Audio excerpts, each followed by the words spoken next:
Everyone knew his name, but no one dared utter it without first glancing over their shoulder, as if the mere mention could summon some calamity. Cailin Ward. The name my childhood learned to fear before I even knew why. They told stories about him as if they were legends, a traitorous general, a man who broke sacred oaths and was banished, cast out from the golden walls that they said protected our glory. I grew up hearing he was the worst kind of shadow, one that had once been light. And in every hall, every banquet, every ceremony where I was taught to smile impeccably and tilt my head at the precise angle of reverence, the warning lingered, like mist in the air. Never approach what has been corrupted. I thought I understood. I thought I could distinguish the pure from the profane. I thought many things, until the day I saw Cailin Ward with my own eyes. There were no trumpets announcing that encounter, no messenger whispering warnings in the corridor. Just the raw coincidence of a life that, until then, seemed calculated down to its accidents. We were in a distant village, where dust-stained clothes and gazes were as hard as the cracked earth. My father had sent the entourage for a public inspection, and I, the princess, the kingdom's golden ornament, walked among stalls and forced greetings, never truly looking at anyone. But that day, when my eyes strayed from the rehearsed path, I saw him, standing leaning against a weathered wall, arms crossed, his face half hidden in the shadow of dusk. There was no spark of menace in his posture, no arrogance, not even pleading. There was just a man who seemed to have forgotten how to belong anywhere. I don't know how long I stood there, staring at him. Perhaps only a second, perhaps an eternity. But it was enough.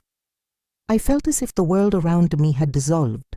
The voices, the gazes, the expectations that had weighed on me since birth. What I found in his eyes wasn't the terror I'd been taught to recognize. It was weariness, a deep, silent exhaustion, like that of someone carrying too many pains to still fear anything. And there, unnoticed by anyone, without even exchanging a word, something in me crumbled. As if, for the first time, I saw not the world shown to me, but the world as it truly was. Imperfect, brutal, and yet human. In that fraction of a moment, I understood a truce no royal etiquette had prepared. Me to face, fear and truce never walked together.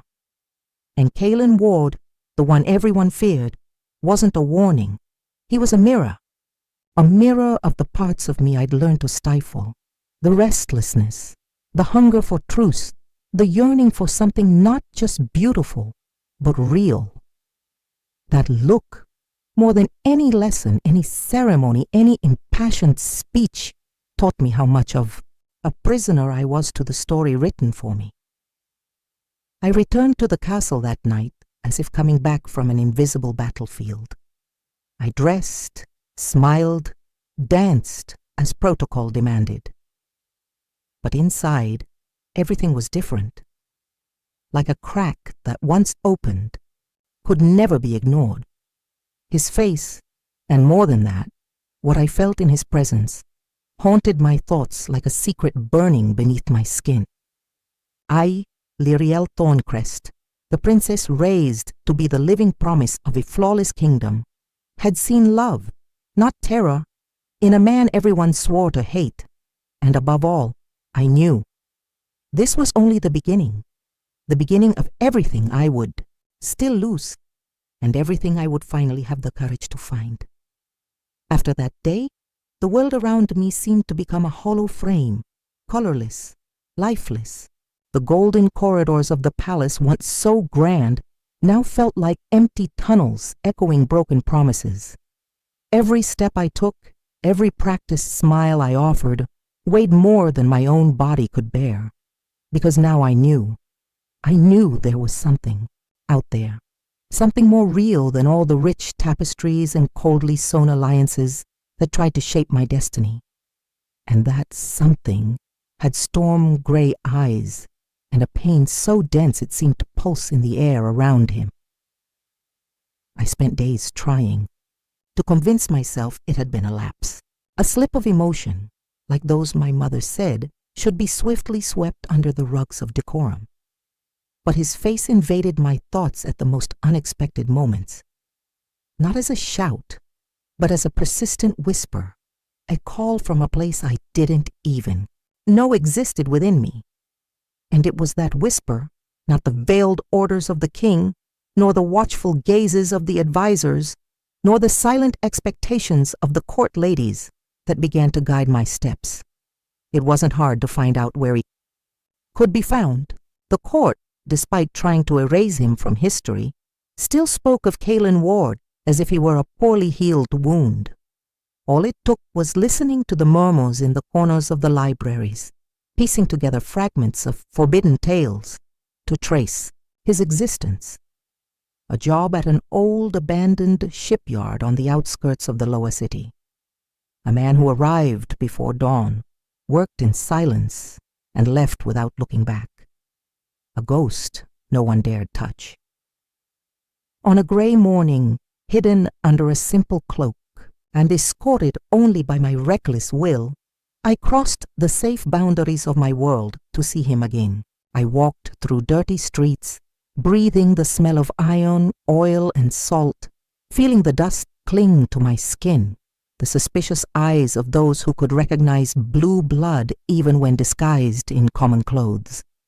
Each step took me further from the princess I'd been taught to be, and closer to the woman I didn't know was being born. When I saw him again, my chest tightened in a way that was almost painful.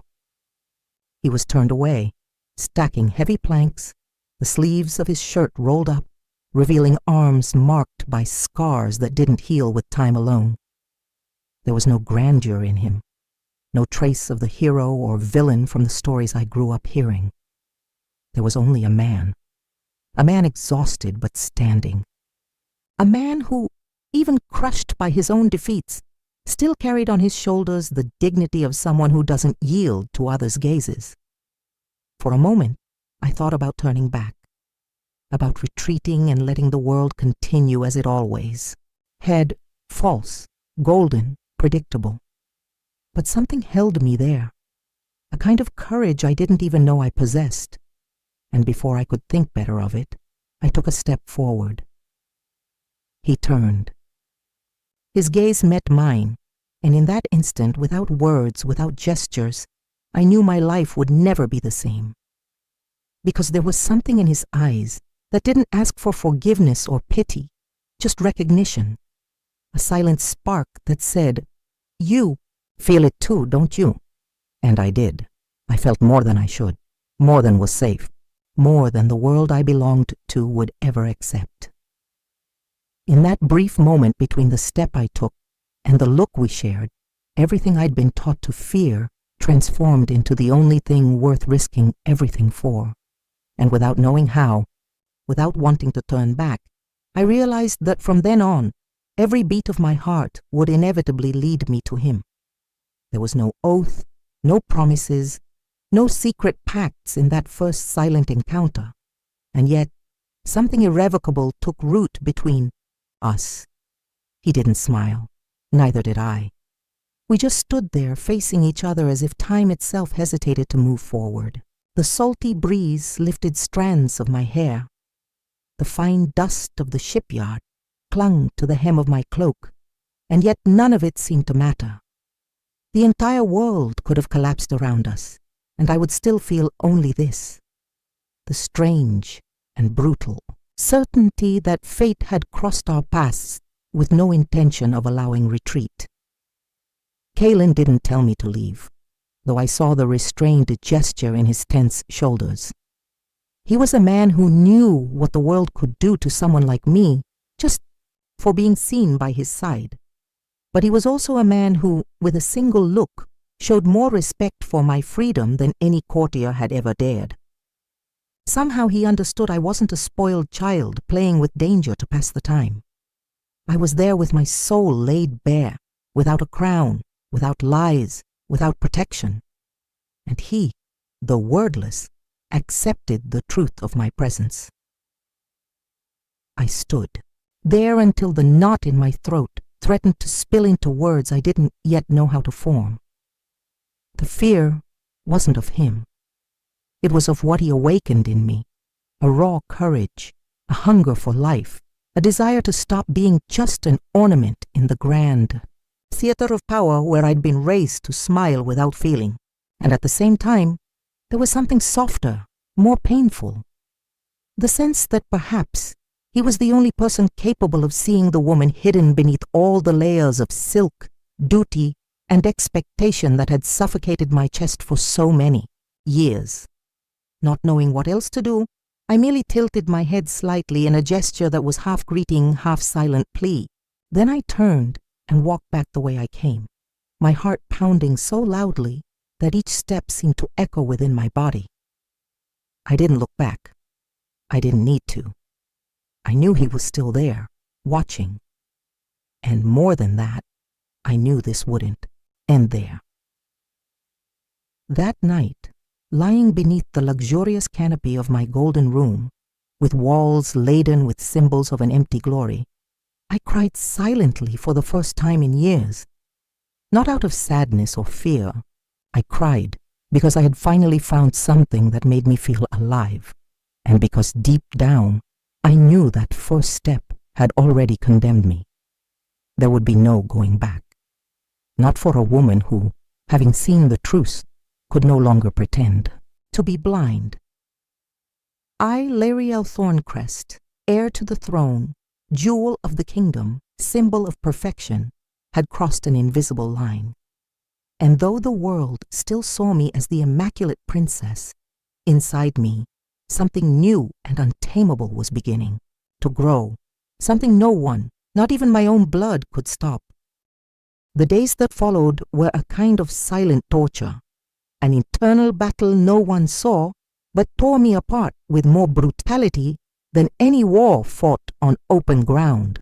I smiled at audiences, walked gracefully through ceremonies, spoke measured words as I'd been taught, but inside, every gesture ripped a piece of my newly awakened soul. No matter how hard I tried, no matter how often I told myself it was reckless, foolish, impossible, my mind returned to him, as if the mere memory of his gaze was now the axis around which my world turned. I began creating excuses, small pretexts, to leave the palace, to cross the golden boundaries of my prison and venture into the streets where no one cared about titles or lineages.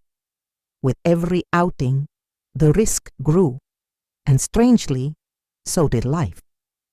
It was as if danger restored color to what had been gray. Sometimes I didn't even see him.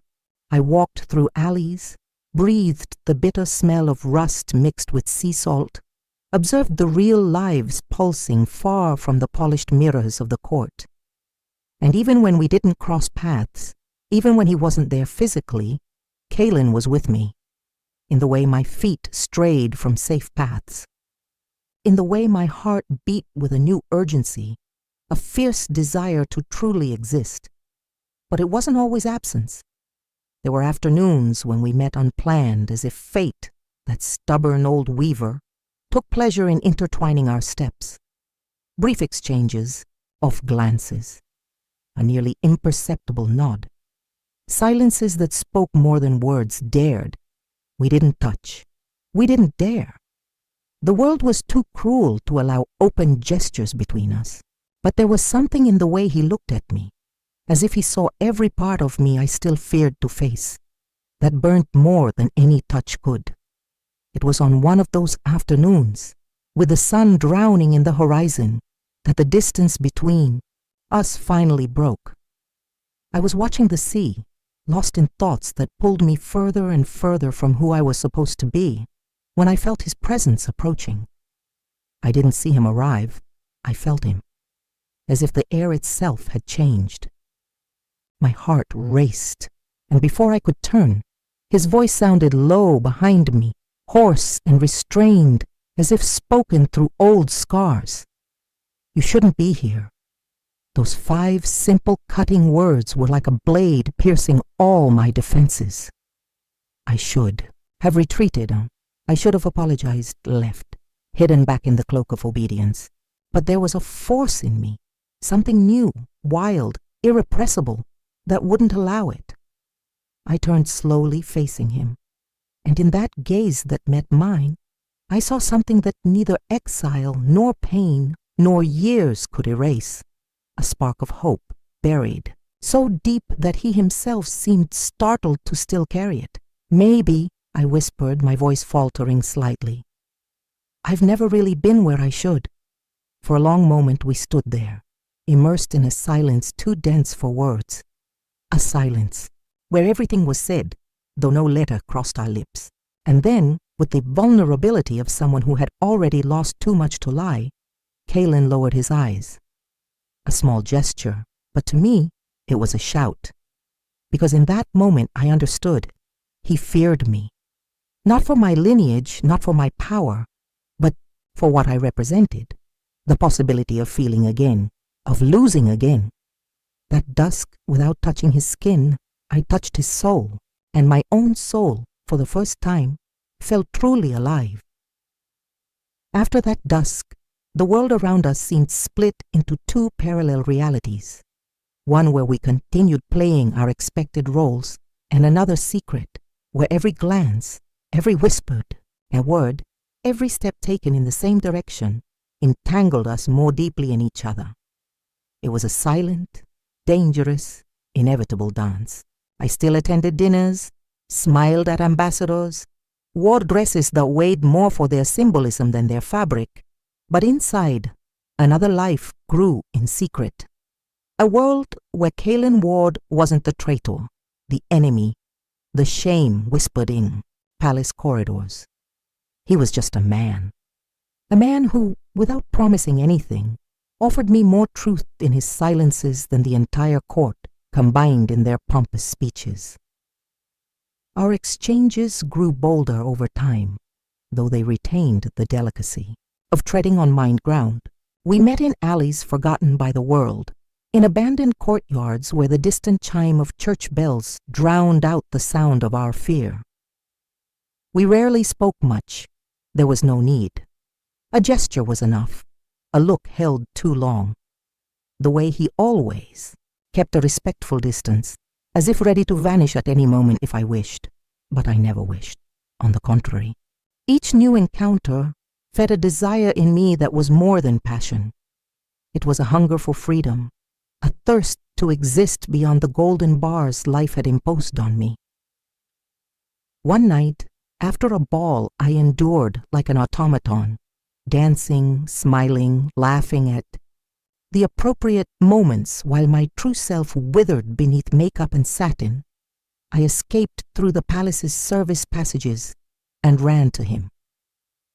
Still dressed as the princess everyone wanted me to be, but feeling in my chest the rebellion of a woman who refused to be merely an ornament. I found him at the dock, alone, staring at the dark line of the sea, as if searching for a future that never came. When he saw me, his entire body seemed to stiffen. I saw the battle in his eyes, the struggle between the urge to push me away, to protect me, and the raw, desperate desire to keep me close. But in that moment, before he could decide, I was already there. I stood on tiptoe, reached for his face with the palm of my hand, and for the first time, touched him.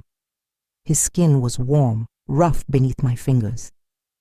And he closed his eyes, as if that simple gesture was more devastating than any battle he'd ever fought. "You don't have to run from me," I whispered, not recognizing the quiet strength in my own voice. "I've already chosen." And in that instant, we were no longer the princess and the renegade, not the heir and the exile. We were just two wounded, weary souls daring to find shelter in each other. He brought my hand to his lips with a broken reverence that said more than any declaration, an apology, a silent promise, an acknowledgement that despite everything he too had already chosen, even knowing the price that would come with it. In that touch, we sealed something words could never describe, something that, from that moment on, no crown, no throne, no order could erase. It didn't take long for the walls of the perfect world surrounding me to start cracking. It was inevitable. The love that had grown between us wasn't meant to stay hidden like a secret whispered in the shadows. It grew with every meeting, every silent exchange, until it became too vast to contain. And like everything too true to fit conventions, it drew attention. First came the suspicious glances from the servants, then the hushed whispers among the guards. Small signs that the lie we maintained to survive was beginning to fray at the edges. When the rumors reached the king's ears, the fall was brutal. My father, the man who taught me from childhood to walk upright even under the weight of a crown, summoned me to his chambers without witnesses. For the first time, I saw in his eyes not disappointment, which I might have endured, but fear. Fear of what I now represented, because the perfect princess, molded to uphold the kingdom with her obedience and grace, had become unpredictable. I was a threat. Not because I had chosen a forbidden man, but because I had chosen, for the first time, to be free. He will destroy you, my father said, his voice heavy with a pain perhaps older than our differences. He's already destroyed everything. He's touched. I wanted to scream. To say that what destroyed me was living imprisoned in a life written by hands that weren't mine. That what crushed me was the expectation to be perfect, silent, untouchable. But the words died in my throat, suffocated by a deep sadness. Because I knew that for him, for all of them, love would never be justification. It would never be enough. That night I was confined. My chamber doors locked, my outings monitored. They tried to clip my wings before I could take flight. But what they didn't know, what they would never understand, is that freedom, once felt on the skin, can no longer be forgotten. It becomes part of the blood, the breath, the very act of existing. No matter how many chains try to bind the body, the soul is already untamable. I refused to cry.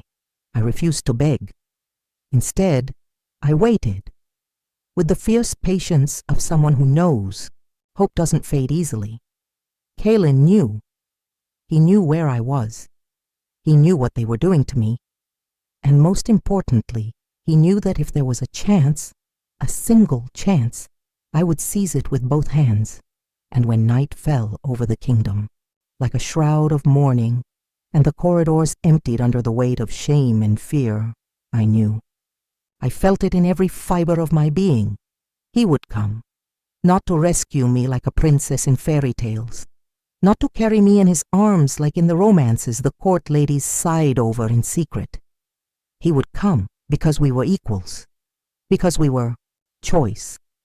And together, we would break everything necessary to be who we truly were.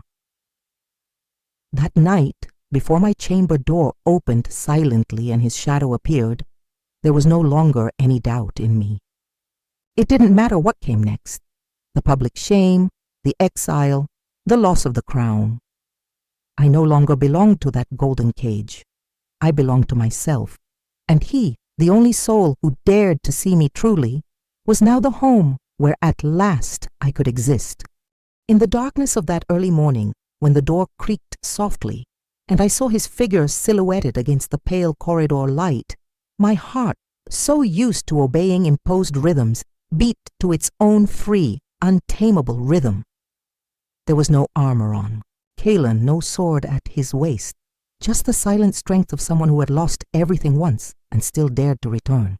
His eyes sought me in the room, anxious, almost fearful, and when our gazes met, a nearly imperceptible nod was enough for everything I had been until that moment to shatter for good. I donned a simple cloak, hiding beneath the soft wool not just my identity, but the entire life I was leaving behind. Each step I took toward him was a farewell, to the golden walls, the high windows, the corridors echoing orders and others' dreams. Each beat of my bare feet on the cold floor was a bitter, necessary liberation. And when I stood before him, I hesitated for a moment.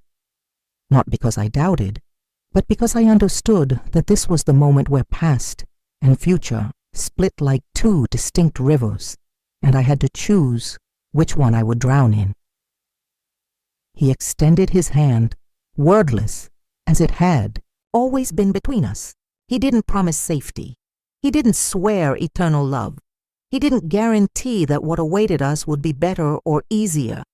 He simply offered presence, and I, Lyrielle Thorncrest, Princess Heir, raised to carry the weight of an entire kingdom on my shoulders, placed my hand in his, and without looking back, we crossed together the walls that had held me captive for so long.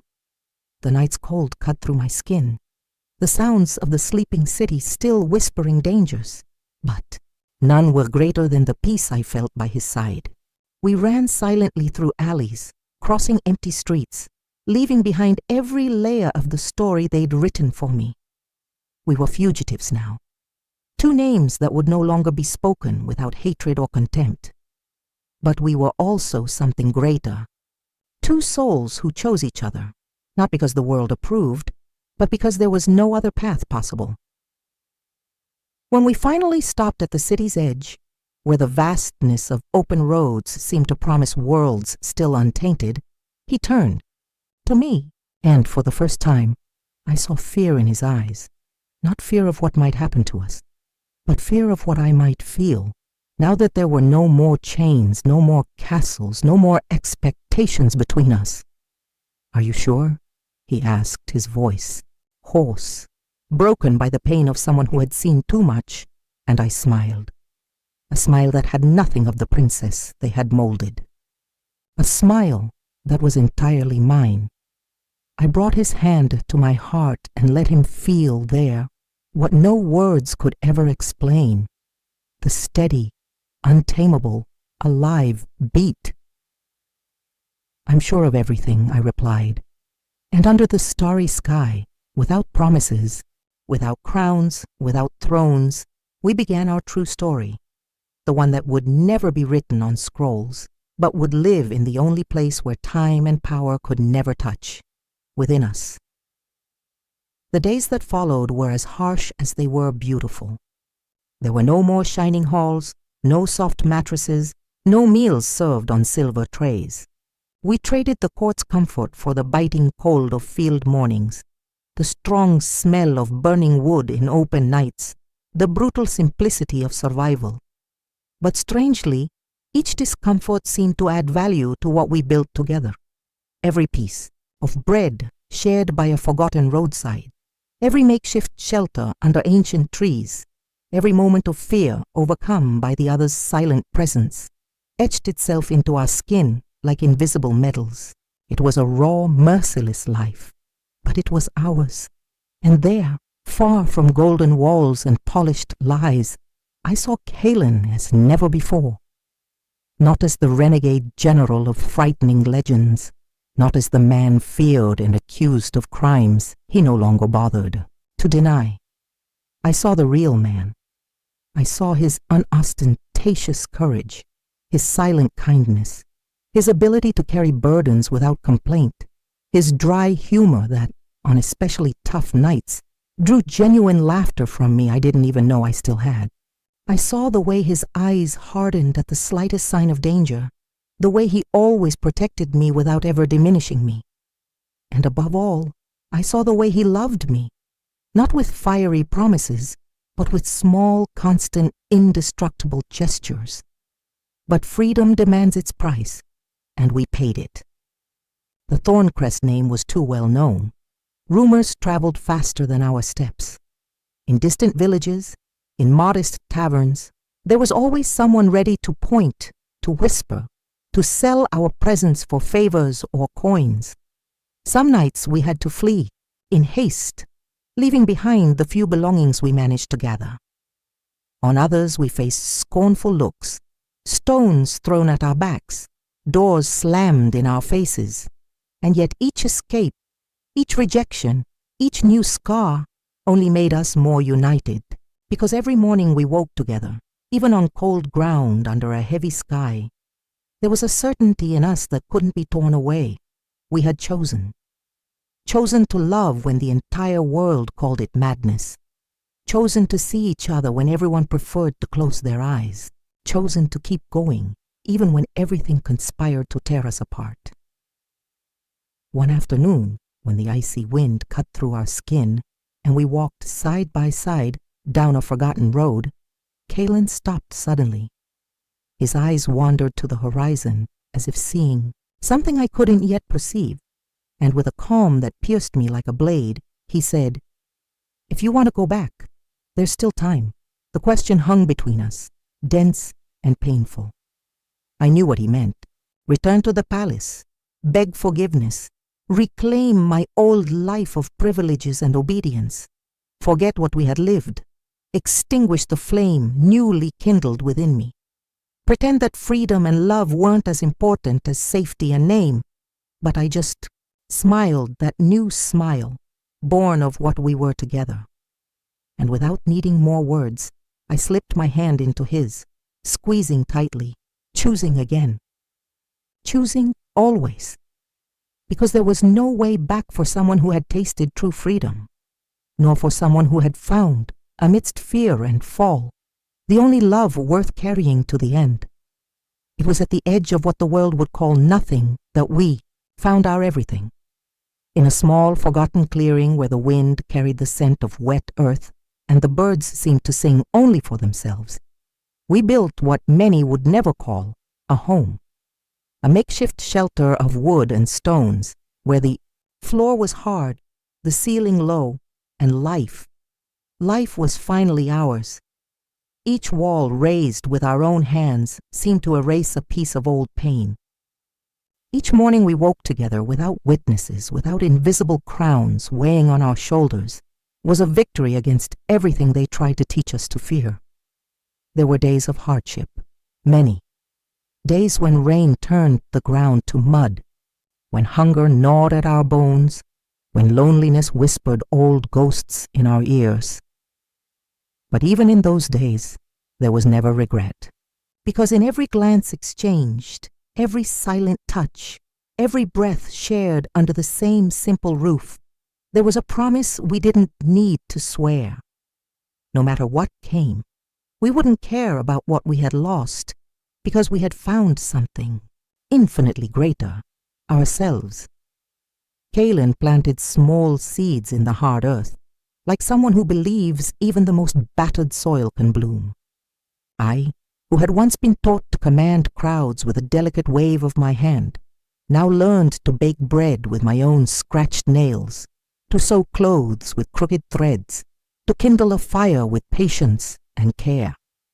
And never, never had I felt such pride in who I was. Never had my soul carried so much meaning. The scars of the past still followed us, sometimes surfacing in sleepless nights, in muffled nightmares, in silences too heavy to ignore. But they were our scars, marks of the price we paid to be free, to love without masks, and we learned, together, not to run from them, to recognize them as parts of the story that brought us here. One afternoon, as the sun gilded the field and the warm wind tousled my hair, Kalen pulled me close, his calloused hands holding my face with a tenderness that still disarmed me. He said nothing. He didn't need to, because in the way he looked at me I saw the deepest confession.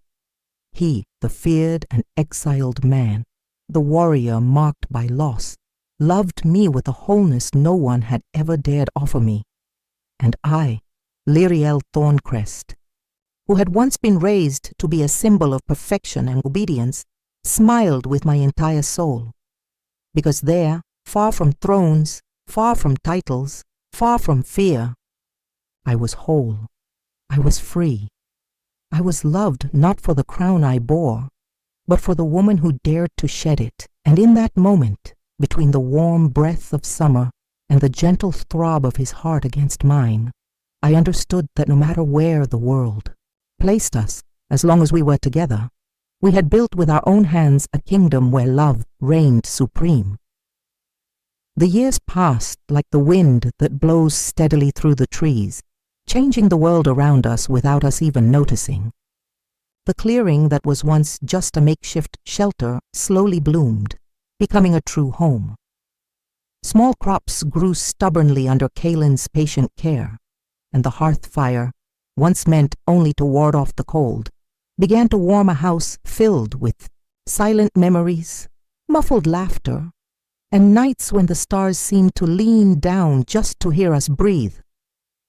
Often we sat at the doorstep at dusk, with golden light spilling over the field, and I watched him, his head slightly tilted, his calloused hands resting in his lap, his gaze lost not in sadness, but in a peace he had come to carry in his chest like a flag won through iron and blood.